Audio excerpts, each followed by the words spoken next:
Seorang ibu guru mendapat kecaman publik setelah videonya menyiram seorang siswi viral di media sosial. Video tersebut diunggah akun Instagram @fakta.indo pada Sabtu 13 Agustus 2022.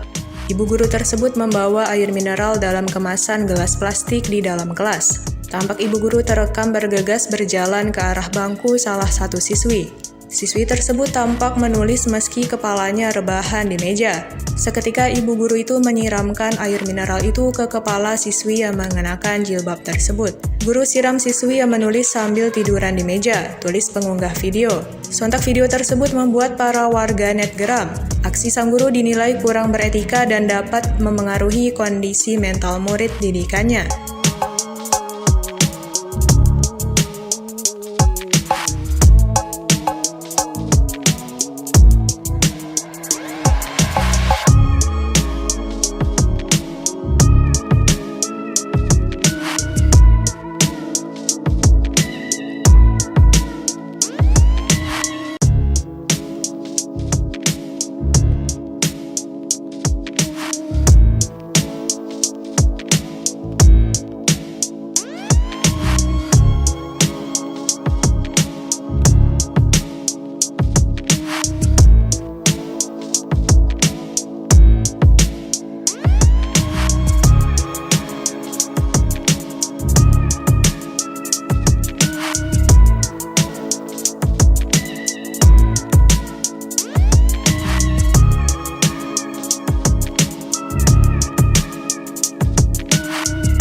Terima kasih sudah nonton.